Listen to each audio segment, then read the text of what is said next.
Welcome back. Installment of my manga-fueled rampage is probably one of my most favorite mangas, and this is my second time read through of it, volume by volume, and this is BERSERK by Kento Miria. I hope I pronounced that right. I hope I didn't just butcher that.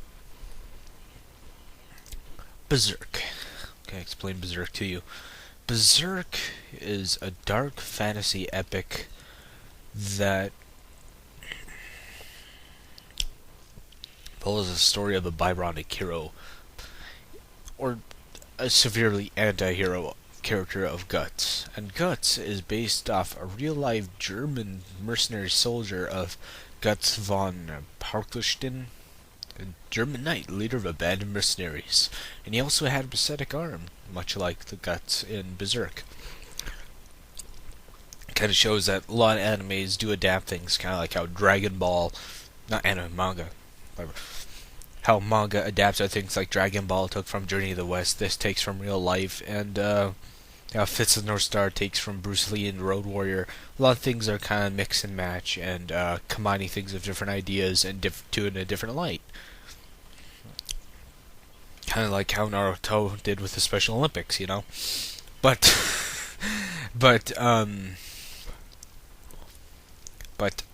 BERSERK is gonna say this manga was made for me. I fucking love the art. The art is breathtakingly darking and shocking and borderline pornographic at some points.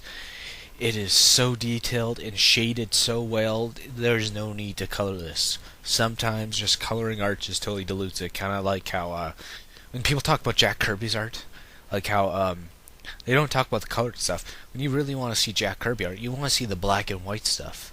The stuff that really pops, and you see those like little stars and everything. Then you color it, and some back then in the 60s, a lot of just people just fucking just shat all over it. It's like shitting on a fucking cake, you know. They just do it so sloppily and so speedy because they just do it for the paycheck. I can understand that, but if you're gonna do your job well.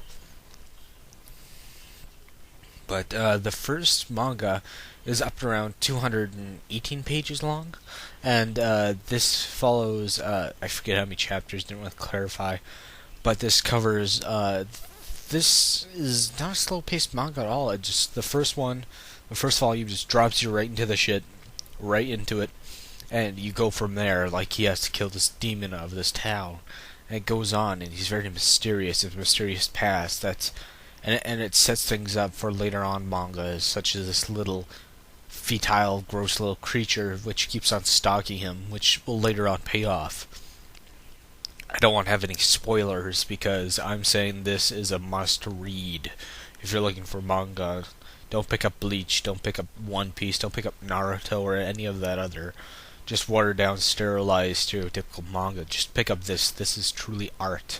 I know that sounds pretentious, but still, for fuck's sakes, this doesn't even need words to see. You can just look at the art and be just breathtaking away at the detail of the gore and the blood and the shading. The shading itself is just masterful. I know I'm going around in circles, but still, my god, this is just fucking beautiful. Stuff like this just really gets me passionate about art and stuff. I said before, I'm not a graphics whore. I'm an art whore, but I gotta say, this is just beautiful art. And the story in itself is very dark. It's very brooding. You wouldn't necessarily say emo, but it's very it's very brooding.